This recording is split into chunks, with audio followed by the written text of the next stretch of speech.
back to your CYSA Plus Prepcast. In Episode 7, we're diving deep into one of the most important and challenging elements of your exam, performance-based questions, or PBQs.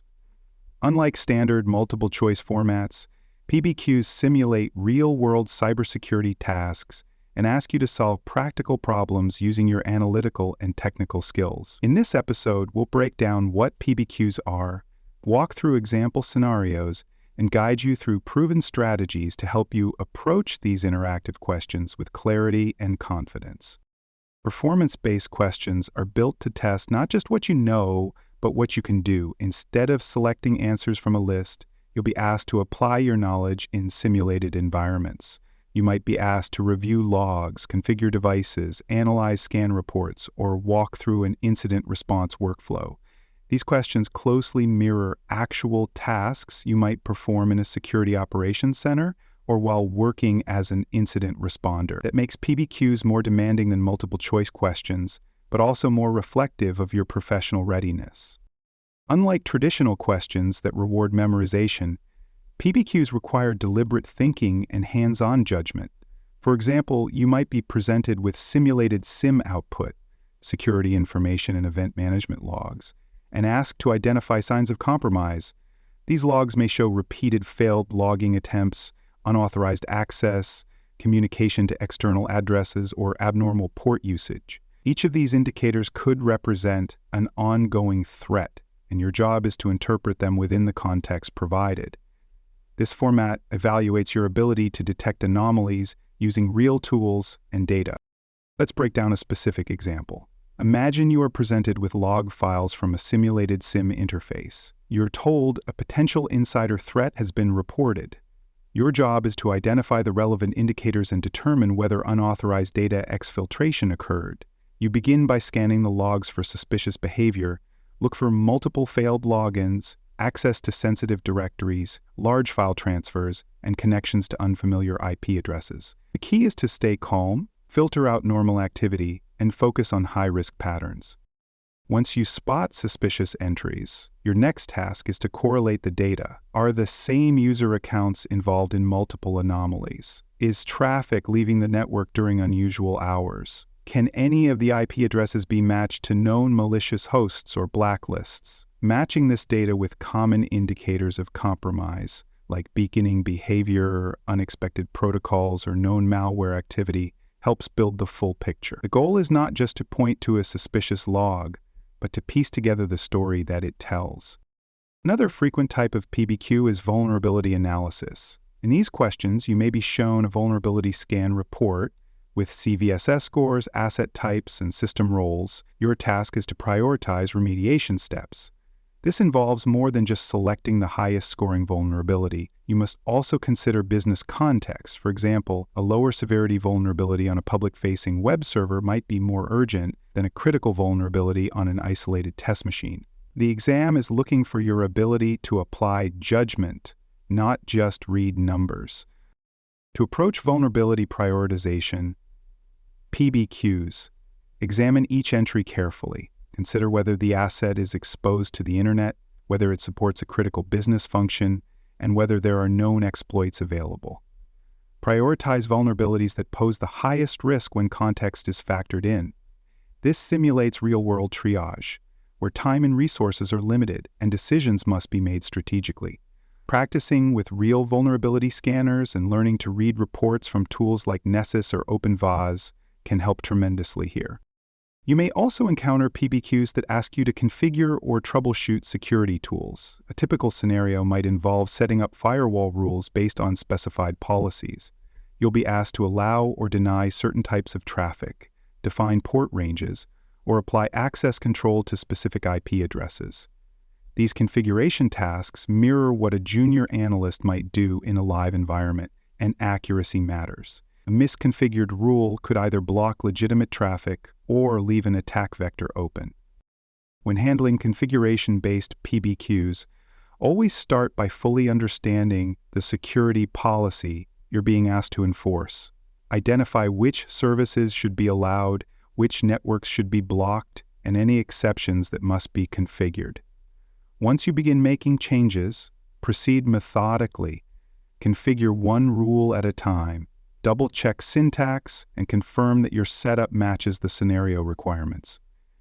Rushing through configurations without planning can easily lead to errors.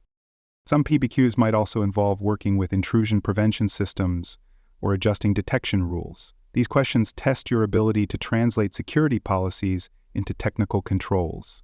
You may need to choose which signatures to activate, determine alert thresholds, or configure rule exceptions. Understanding how IDS and IPS tools behave in different environments will help you handle these scenarios with more ease. If you've used tools like Snort or Suricata in a lab, you'll have a strong advantage. One additional challenge of PBQs is the time investment they require. While multiple-choice questions can often be answered in under 2 minutes, PBQs may take significantly longer. Some questions involve multi-step analysis, complex configuration, or careful prioritization. Time management becomes essential. Allocate about 10 to 15 minutes for each PBQ. If a scenario is too complex or you find yourself getting stuck, it's perfectly acceptable to mark it for review and return later with a fresh perspective and more time. For more cyber-related content and books, please check out cyberauthor.me. Also, there are more security courses on cybersecurity and more at baremetalcyber.com. Another performance-based question format you may encounter involves incident response walkthroughs. These scenarios are designed to test your understanding of how to respond logically and efficiently to cybersecurity incidents. For example, you may be shown signs of a ransomware infection on multiple workstations, perhaps through suspicious registry changes, encrypted file extensions, or ransom notes, and then asked to determine the appropriate response sequence. This typically involves selecting the correct steps in order, from containment to eradication to recovery. In such a case, you would first isolate the infected systems from the network to prevent the ransomware from spreading. Then, you would preserve forensic evidence, such as volatile memory and log files, for analysis. Next, remediation would include removing the malware, restoring systems from backups, and applying security patches. Finally, you would resume normal operations while reviewing and updating security measures to prevent recurrence. These questions don't just assess whether you know what to do. They measure whether you know how and when to do it. Log analysis PBQs are another frequent and important type. You may be presented with log excerpts from various systems, such as firewalls, SIEMs, or endpoint protection tools. Your task could be to identify the source of a breach, the time of compromise, or the methods used by the attacker. For instance, you might see a series of login attempts, a privilege escalation, and data being sent to an external IP address. From this data, you must piece together the attack narrative and select the correct findings or actions. When handling log-based PBQs, pay close attention to timestamps, source and destination addresses, user account names, and specific commands executed. Patterns like repeated failed login attempts, sudden privilege changes, or anomalous outbound traffic can indicate malicious behavior.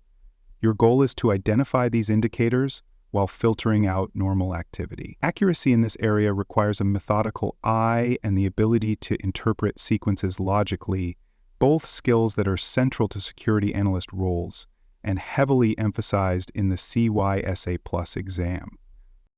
One universal strategy for PBQs is to read every instruction carefully. Even if the task seems familiar, the question may contain specific instructions or constraints that must be followed precisely. Missing a small but important detail, such as the scope of a rule or the required order of actions, can lead to mistakes. Take your time at the start of the PBQ to fully understand what is being asked. Clarity at the beginning will save you time and confusion later in the task. When beginning any PBQ, resist the urge to jump straight into actions. Instead, pause and clearly identify what the question is asking you to do.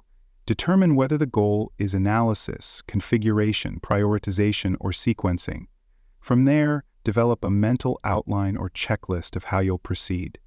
This approach not only keeps you organized, but also reduces cognitive overload during more complex tasks. A structured mindset will allow you to work efficiently even under time pressure. Time management during PBQs is vital. These questions can take longer than expected, especially if you're unfamiliar with the tools or the format. If a particular scenario becomes too time-consuming or confusing, use the option to flag it and move on.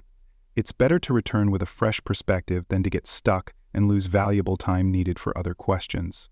Practicing with PBQ simulations before the exam can help you recognize patterns and build the speed necessary to complete them more efficiently.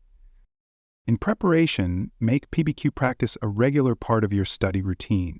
Look for online labs, simulation platforms, or PBQ-style exercises from reputable training providers.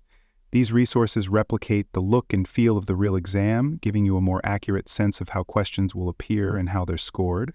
Practice also improves your ability to navigate through interactive interfaces, understand question prompts quickly, and avoid common errors caused by haste or oversight.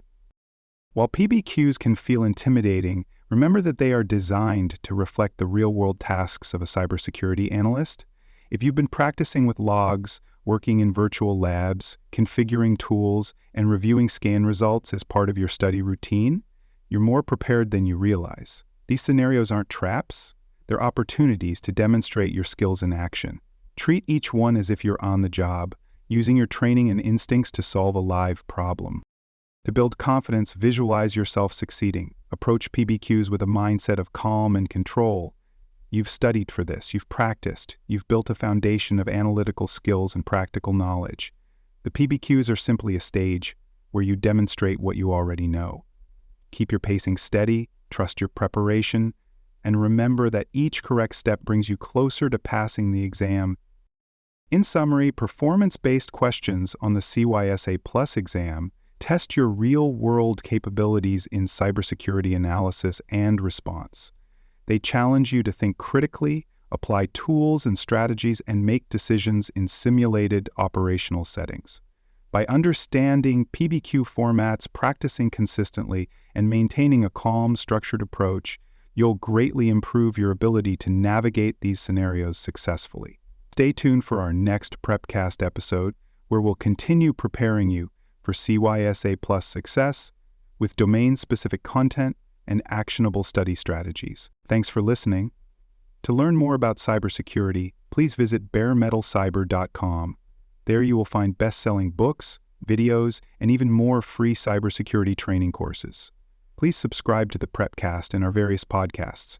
And thanks for listening.